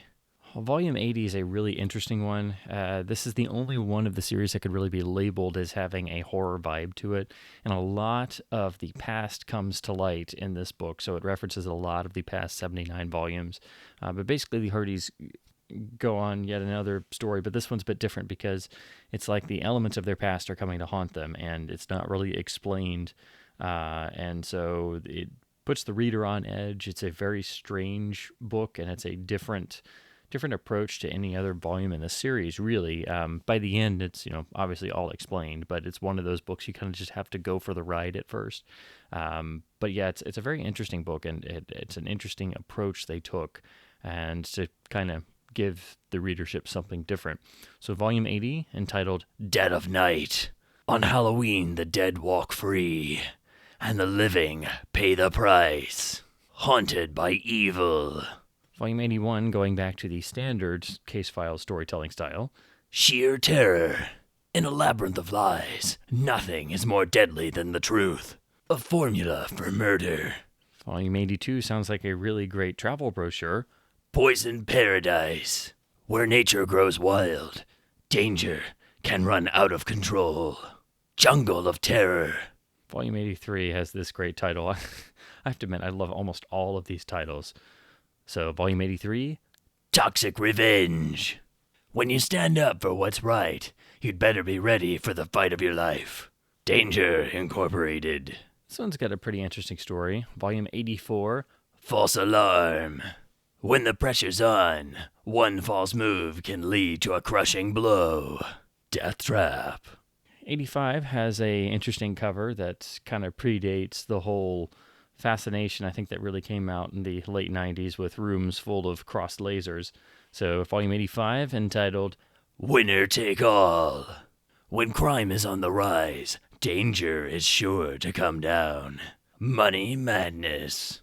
Volume 86, dealing with a early form of VR as evidenced by the cover, which, is one of the books in the series that really sort of looks towards the future, and it's kind of always interesting to see a vision of futuristic technology, but from, long ago. So this is volume 86, entitled Virtual Villainy. When the powers of evil draw on the powers of imagination, the results can be explosive. Deadly Force. This is another one of the handful of volumes that for some reason just eluded me for years, so very glad I finally really refocused on this challenge and trying to complete the Case Files run. So this is volume number 87, which of course is the volume that came just before where I entered the series. So I guess it's kind of fitting that the book before my first case file was one of the last case files I ever got. So volume 87 with the great Western themed title of Dead Man in Deadwood. And in a lot of ways, I think this, obviously kind of predates the, of course, Deadwood television series. I don't know, maybe they were inspired by the mid-90s Jim Jarmusch picture with Johnny Depp, of course, called Dead Man. But it's got a great Western theme, pretty nice-looking cover, and I just always have loved the title. Of course, it's always enticing when you see a great title, and then you never get to get the book until you're a grown adult many, many years later. The first law of the Wild West is always watch your back. Trail of a Killer. Here's volume 88, which is, the first Case Files book that I ever read. Picked it up at a Scholastic book fair in my youth. This was, of course, towards the tail end of the Case Files. Picked it up sometime in the late 90s, and I was just drawn to the cover with the, far more dramatic and action-packed cover art than what I was used to. And the darker tone throughout the story was really refreshing, and that's what got me hooked on these. And then, shortly thereafter, a few years after this, they canceled the series, and then began my odyssey trying to track down all 127 volumes. So this is volume 88, probably the one nearest and dearest to my heart because it was the first one I read. Great title, of course. Inferno of Fear. When you rise to the height of danger, you always risk a swift and deadly fall. Flamethrowers. Here we have volume 89 with the lovely title of Darkness Falls. Sometimes a journey into darkness leads straight to death's door. Experiment in murder. Volume 90, entitled Deadly Engagement. When you traffic in danger, you could end up running for your life. Bad Blood. Volume 91, with the lovely title of Hot Wheels. On the highway to the future, one wrong turn can lead straight to disaster. Race to Danger. Volume 92, Sabotage at Sea. When you're under sail and under siege, there's always danger in the air. Rigged for Disaster. It's always funny when they run out of words, so they wind up pulling from previous books in the series, because, of course, this pulls from the book entitled Rigged for Revenge. Volume 93 is actually the second case file I ever read. This one was the one I bought at the bookstore after reading Inferno of Fear. I wish I had bought all the ones they had then, because I remember they had a nice shelf, and I just could pick one at a time. And it's very infuriating thinking back, I could have maybe bought them as a kid, and why didn't I do that? So volume 93, entitled Mission Mayhem. Is it's actually a pretty fun story. It's, again, got the darker tone of the case files, even though they're obviously just at Space Academy, which is the grown-up version for, high schoolers of Space Camp. You have to hang tough when your life hangs in the balance. Countdown to Catastrophe. Volume 94, entitled A Taste for Terror. The path to glory and adventure can lead to the pinnacle of discovery or to disaster. Murder on the Menu. Here's volume number 95, entitled Illegal Procedure. You've got to be quick and tough to beat a killer at his own game. Football Battlefield. Of course, seeing volume 96 now and not having Phil Collins' song stuck in your head is a bit difficult, but it's still a great title. Against All Odds.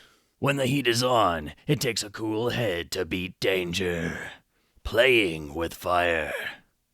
I have two copies of volume 97, picked up the second in a lot. You can tell the difference in the cover printing. One is a little bit darker.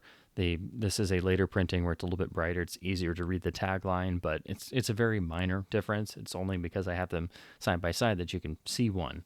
So volume 97, entitled Pure Evil. You have to hold tight when danger drives you to the brink. Sweet Poison. Volume 98, Murder by Magic. When danger gets in the act, lives can go up in smoke. Deadly Deceptions. Volume 99, entitled Frame Up. Down on the bayou, fighting crime can be a real blast. Dead Heat. For volume 100, they did something a little special. They brought back the secret evil organization called the Assassins that the Hardys fought through a number of the case files. It's a really interesting antagonist. They always pop up as the true villain of a certain book. Again, sort of Spectre-ish. And the fact that the Hardys are fighting evil international terrorists has a bit more of the James Bond flavor, which I really appreciated. But it was interesting having the Hardys going up against an organization like this, and this was one of their pretty much the last full appearance, and so they gave them another great world-changing scheme with a lot of lives at stake for volume 100 to give it a bit more gravitas, since it is the 100th volume in the series. So volume 100, entitled True Thriller. When you're wired for action, you'd better be ready for the sparks to fly. High Voltage Villainy. Volume 101, entitled Peak of Danger. When you rise to the pinnacle of freedom, you always risk a descent into disaster. Mountain of Death. Volume 102, Wrong Side of the Law. Sometimes when you take crime head on, you get caught in a deadly crossfire. Smash for cash. Volume 103. Campaign of crime. Sometimes a political dogfight can turn downright explosive. Candidate for murder. And Volume 104, entitled Wild Wheels. When you ride with danger, sometimes you're bound to go over the edge. As you can see, they're borrowing elements from other taglines again. Motorcycle Mania. What's also special about this volume, this is the last of the proper original cover design. After this, they changed to the second of the 3 cover designs they would have, and it's really unfortunate because they did 104 books the same. So why they changed it 2 more times for the last, 15, 20 some odd volumes is a bit silly and annoying.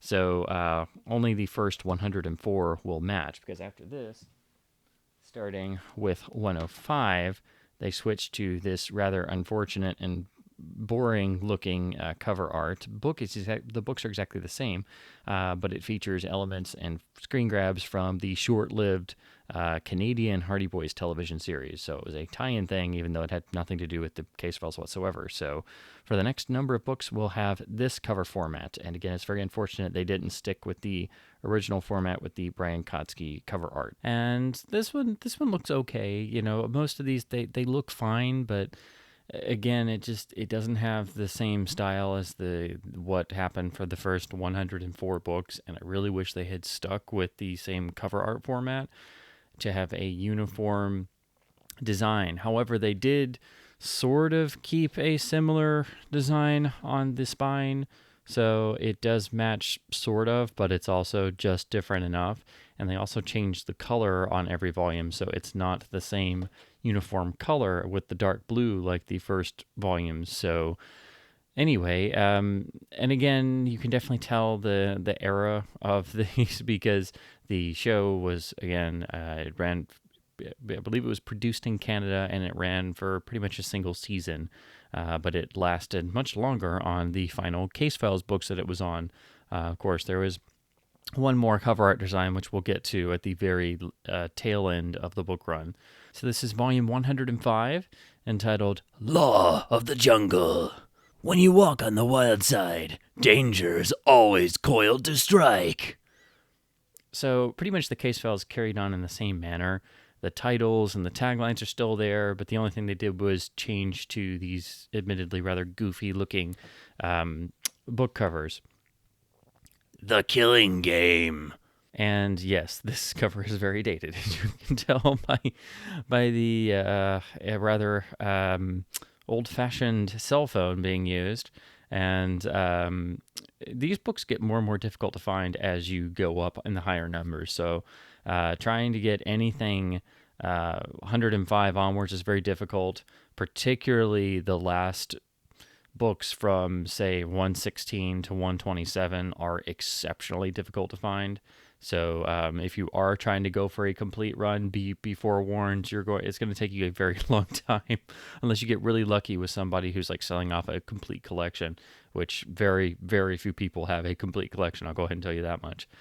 So this is volume 106, entitled Shock Jock.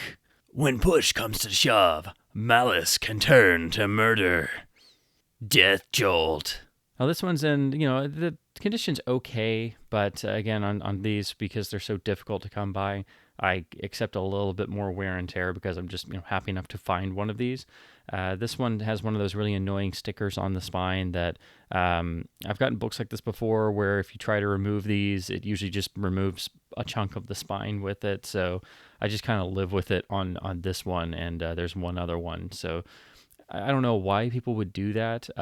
Sometimes these books will be, from classroom libraries that eventually just get parted out, or you find them in a used bookshop or something, and you're just happy to chip away at a volume, but it's got the, little stickers affixed with just masking tape or something, and it'll totally rip the spine because, of course, by this point in time, these books are getting on up there in age. Volume 107. Fast Break. When the game gets tough, someone's bound to get stuffed. Time out for murder. Volume 108. Blown away. Sometimes a leap into the unknown is a shortcut to sudden disaster. Blast waves. Number 109. Moment of truth. When crime goes wild, it can crush anyone in its path. Death charge. Again, this is another one with the spine sticker on it. And at least this one, it uses a different shot. Most of these other books are shots from the same seeming photo shoot, which look very generic. So at least this has something else going on. And it has another great cheeky title. So this is number 110. Bad chemistry. An experiment in danger can be poison. Students of murder. I think the most used tagline is something of murder in the case files, particularly on these rear taglines. So here we go with volume number 111, entitled Competitive Edge. Even when you're at the top of your game, fighting crime can mean taking some hard falls. Track of Terror. Number 112. Cliffhanger. In the icy grip of danger, one slip can mean disaster. And here, of course, they're quoting themselves because the back cover blurb is literally a title of one of the older books we've already gone over. Deadfall. Number 113, entitled Sky High. When you go up against crime, there's always someone ready to shoot you down. Blowout. As you can see, again, these books do not have the same uniform color, nor do they stick with like a similar color. This one has this sort of light red with almost maroonish color to it, so they completely vary. So if you look at a shelf of complete case files, you'll have 104 beautifully uniform dark blue volumes. Then you'll have all these books that are a whole bunch of different colors, and you just have to live with it. Volume 114, entitled Clean Sweep. When criminals give you the slip, it's best to get a grip. Killer Course. Now, with number 115, this is a pretty notorious volume among fans, and I heard it referenced on various fan forums and stuff before, but when I finally read it for the first time, I understood why it's notorious. And this isn't exactly counting the more modern series that really change up the formula, like the Undercover Brothers and stuff like that, because those are really kind of different. You know, some of the later series are told in the first person. You know, it's not quite anything like the classical Hardy Boys series. So really, you have the three major series. You have the original series in both text editions. You have the digest books, starting with book 59, and then you have the Case Files series. And those are the three primary series runs that are the traditional style of Hardy Boys story. So out of all of those, and of course I haven't read every digest and I haven't read every case file yet because I'm trying to complete my run so then I can do a chronological read-through, which is something I've always wanted to do. But I've read the vast majority of all the case files that I own. I've read others. I've read some of the ones I don't have before in libraries and such. But out of all the ones I've read, and out of all of the traditional Hardy Boys books that I've read, this particular volume, Cave Trap, is by far the worst one. And no one knows how this happened, but I'm thinking maybe the ghostwriter they got to do this one just was not well suited for, writing a Hardy Boys story, and it somehow made it through, the proofreading process, because this story is just terrible. For most of it, they're wandering around in an underground cave. It has a dark tone for no reason. It's been a little while since I read it, but it was just such a terrible experience. I kind of never wanted to read it again. So yeah, I don't know how this happened, but if you go on any Hardy Boys forum or some of the Facebook groups and stuff, and you mention Cave Trap from the Case Files, anyone who has read this book will instantly just like facepalm and groan out loud. I mean, I would, even if I'm reading about it in text, because this is just terrible. And again, not sure exactly how this came about. Sometimes some of the digests would get recycled as case files, and then some case files got recycled as digests. So they kind of both series kind of have a semi relationship with each other. But of course, the Case Files are supposed to be the darker, more mature series. But yeah, how this happened, I have no idea. And of course, it has the what was then the current cover art with a picture from the short-lived TV series, which again has nothing to do with this particular book. But if you're reading the Case Files and you happen to come across this volume, don't let it turn you against this series. This is really an anomaly, and it's quite terrible. So I couldn't talk about this book and not mention the fact that this is Cape Trap, which again, just this is a terrible book.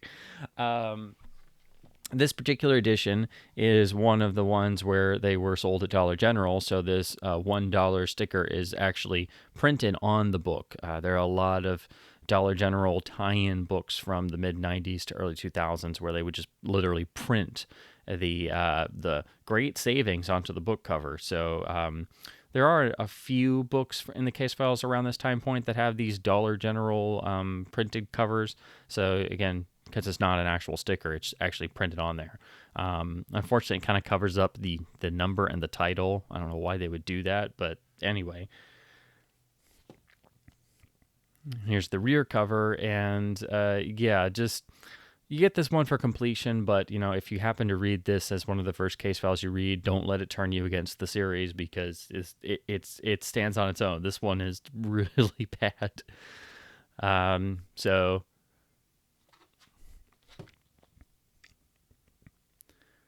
number 115, Cave Trap. Descent into the shadows of mystery, and you never know what form danger will take. Chambers of Death.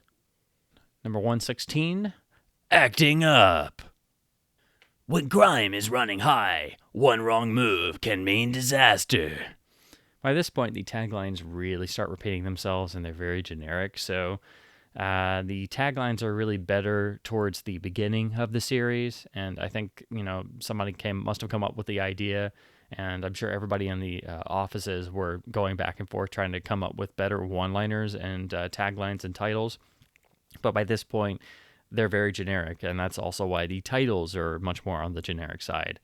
I am glad they did keep them, so every book has a title and a tagline and all that, but yeah, by this point, it doesn't have that same ring to it.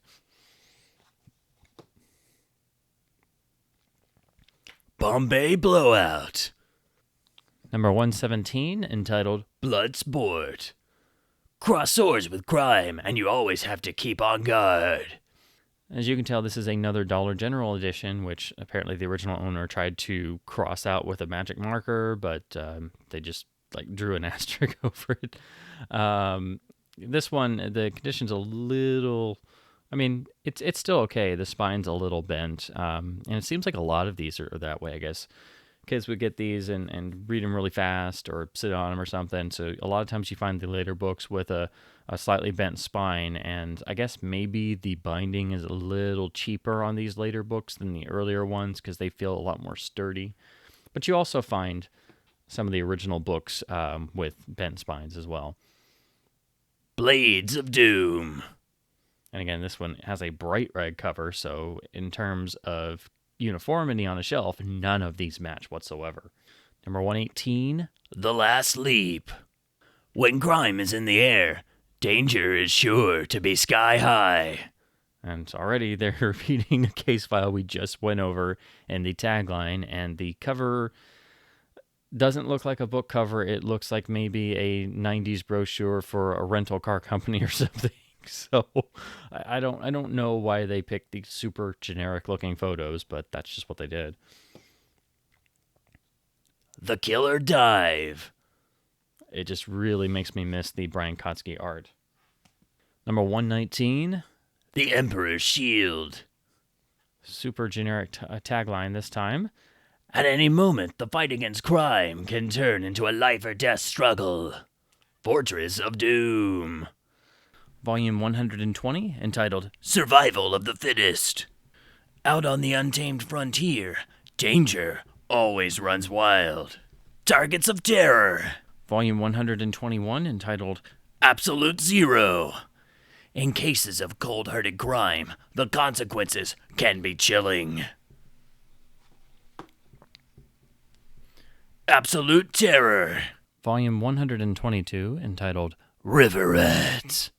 When nature and crime run wild, every turn can deliver a fatal blow. Deadly Force. Volume 123, entitled High Wire Act. Step into a circus of crime and you're bound to walk a tightrope of terror. A real horror show. Here is volume 124. This one is exceptionally difficult to find. I only picked this up very recently while actually making this video series. So, volume 124. The Vikings' Revenge. Lesson number 1 in the fight against crime. Never lose your head. Blades of Fury. Volume 125. Again, ridiculously difficult to find this particular volume. And I got this along with 124 and 95 as well while making this video series. So just got these in recently. So volume 125, entitled Stress Point. When you're pushed to the edge, you have to hang tight and hang tough. I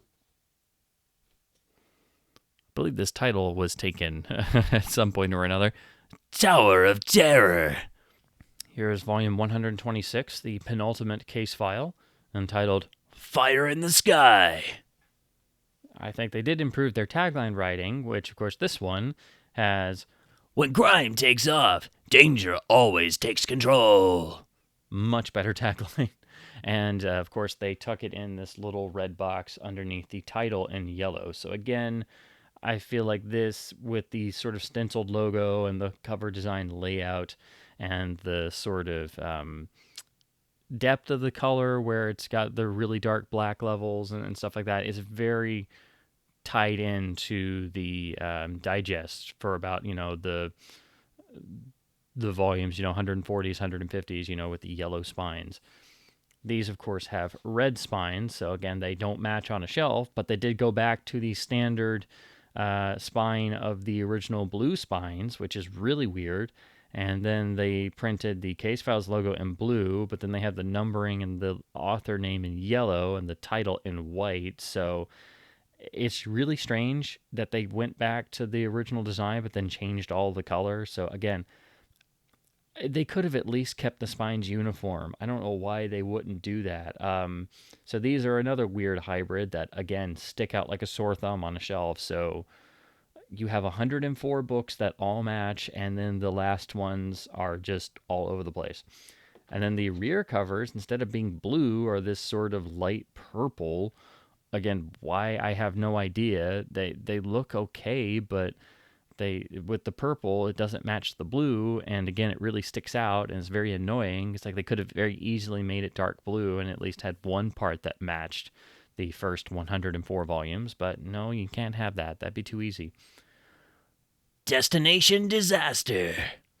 And here we have volume 127, the final volume in the Hardy Boys Casefiles series. This brings the original... This brings the series to a close, which of course began all the way back with volume number 1, Dead on Target, in 1987. And I guess it was just canceled to low sales or something, because this was not intended to be the last book. There was a 128th book that was written and apparently exists in galley form or something, and I think certain fans have actually obtained a copy of it and had their own copies printed to have the lost 128th volume. I'd love to read that at some point, but this was the last volume officially released. Dead in the Water. When you dive into danger, death lurks at every turn. Killer Sub. And at this point, you'd think we'd be done talking about the case files, but no, we're not quite finished yet, because there are actually some crossovers with a different series that are part of the case files run. So these are the two crossovers that were done as part of the case files, and so no collection is complete without them. These were crossovers with the rebooted, more mature Tom Swift series, which I have the first volume of here. published in the same format and style as the Case Files, and they basically tried to do what they did with the Case Files with Tom Swift, which I think lasted a good number of volumes. I think maybe 15 or 20. I may be wrong. I have a handful that I've picked up over the years in bookshops just out of curiosity, but I never really got much into the Tom Swift series, whether the originals or these revamped ones. They also did the same thing with the Nancy Drew files, which are basically the Nancy Drew version of the Case Files, and those ran for well over 100 volumes as well. So I've been picking up those as I go along, but the Case Files have been my primary focus. So the two tie-ins, they are Case Files, but they're also sort of their own particular universe because they're dealing with sort of crazy off-the-wall sci-fi that you get from the Tom Swift series. So the first one is actually a time travel book, and it's quite interesting because you get the darker tone of the Case Files, but it basically exists in its own world because, again, it's a time travel story. So this one is entitled Time Bomb. An explosive discovery ignites a cosmic countdown of destruction. And they also would plug these at the end of certain Case Files, so you would get like a really cliffhangery chapter put at the end of certain books to entice you to buy said book. So I read a chapter of Time Bomb many, many times, never got to read it until years later. This one's relatively easy to find. It's also a bit, it's like twice the length of a normal Case File, which is why these are a bit thicker. A twist in time, a twisted mind, a terrifying twist of fate for Frank and Joe and Tom. Now, the second book, The Alien Factor, is much more difficult to find. I had to actually find this on eBay actually not too terribly long ago. It was included in a lot of books that I literally bought just for a copy of this book, and it had one case file I needed. So this one is a lot more difficult to find. You won't stumble across it in a bookstore most likely like you will Time Bomb. So this is one of the outliers that will keep you from being Case Files complete for a long time. I have read both of these. I do think this one is not quite as good as Time Bomb, but Time Bomb's a little wacky because it's a time travel book and they just go nuts. So, The Alien Factor. The future is in the stars.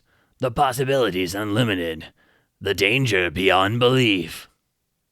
A deep secret from deep space puts Frank and Joe and Tom into the deepest trouble imaginable. then to give you an idea of the spines, they have their own spines, but at least the first one has the Case Files dark blue, and the second one has the same layout, but they just made it black. But, at least they tried to match the first 104 Case Files, which, for the last 23 books, Archway was like, screw it, we'll just do whatever. To give you an idea, on the Tom Swift books, they have a black spine. So Nancy Drew Files went with a white spine, the Case Files went with a dark blue spine, and then the Tom Swift books went with a black spine. So if you put all these series together on a shelf, you can tell them apart. And then just for laughs, I guess, because I've already gone through every other Case File, these two are from Armada print. These two are from Armada in the UK, so these are British Case Files. I believe this is how most of the early books came out in the UK. They've been actually republished and repackaged, sometimes in little trilogy volumes over in the UK. And so they've actually been republished more in the UK and Europe than they ever were here. But after a certain point, these just stayed dormant, so no one's messed around with them. I got these in a lot, so I didn't realize they were British printings. I didn't even count on getting these. They were just extra in the box. So I've held on to them because they're a nice alternate. Of course, they use the same cover art paintings as the US originals, but you get a little bit more headroom because they put this special logo on, and the books are bigger. And then they have this sort of stylized background, which, it does kind of date them more, but they do have an interesting style. And the spines actually do match, even though they just, changed up the color a lot. But, at least they match, so I give them that. Then the rears keep the same design, but they do actually have the same text. They keep the taglines on the back, and they have this stylized logo, which I really like it. So it's interesting enough. But of course, the unfortunate part is because of the cover design, they lose the all important cover taglines on the front, which I don't know why they would do that because that's part of the charm of these. So I can't recommend these because they're not uniform with the original books and they have a lot going on in the covers and they don't have the taglines and such. But, if you're in the UK and you buy case files, these are going to be what you're going to pick up. Now, on the inside, the text is a little different in the front for the intro, and then the actual layout text is different. So these will be different at the beginning, but then the actual text and the chapter headings are the same as the standard case files. But because the books are bigger, the text is a little bigger, the page layout is a bit expanded. So it can be easier to read, I suppose, if you're not a fan of the smaller paperback style. This is maybe a little bit closer to the Just for Boys hardbacks. Not quite the large, oversized library hardback size and with the oversized text, but a little bit more breathing room in terms of the text.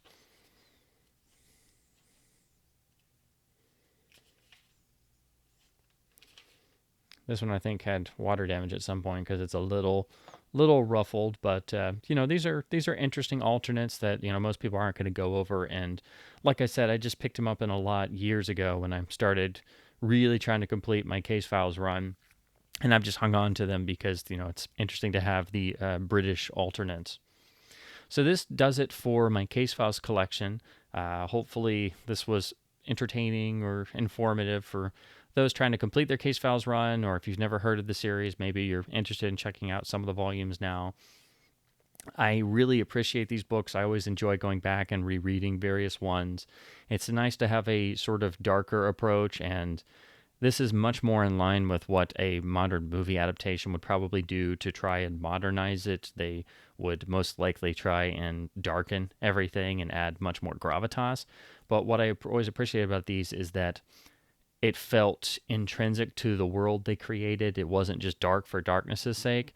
But I can understand why fans of the classic series may not be into these, may have problems with them.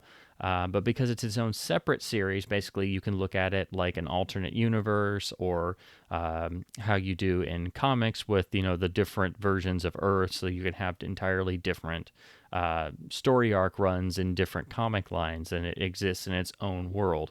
That's how I look at the case files. So these are really fun books to read, and I do highly recommend them, even though, again, most classic fans are not really big into the case files. So again, if you're looking for a place to start with these or some to try, the first 10 are the best to recommend, so you get a sense of what they were going for. They had more energy because these were, the first 10 books of the series, and they tried a bunch of different aspects, and it's always helpful if you're starting into a series or checking some out, always start at the beginning. So this would be the easiest recommendation. All of these are easy to find because they went through multiple print runs, so you can find later printings of these, and it's much more easy to find one of the first 10 than it is the last 10. For further recommendations, these are all some of the original 10 to 15 books that I had growing up and just reread a million times. So these would be further recommendations. These are just some of the ones I've read the most. Number 11, Brother Against Brother. Number 14, Too Many Traitors. Number 18, A Killing in the Market. Number 27, Nowhere to Run. Number 37, Archer's favorite, Danger Zone. Number 38, Diplomatic Deceit. Number 44, Castle Fear. Number 45, In Self-Defense. Then numbers 64 through 66, which form the Operation Phoenix trilogy. In particular, 64 is great, but 65, No Mercy, is one of the best case files, period. And then number 71, Real Horror, which is a lot of fun. And then I'll have to end by mentioning the first two case files that I actually owned. Number 88, Inferno of Fear, again, is the first book I purchased of the series, what got me hooked on them. I bought this in probably about 1998, and I'm still trying to complete the series. So it's been a long running thing that has at least always been something I've tried to complete. Then Mission Mayhem, book 93, was the second book I bought.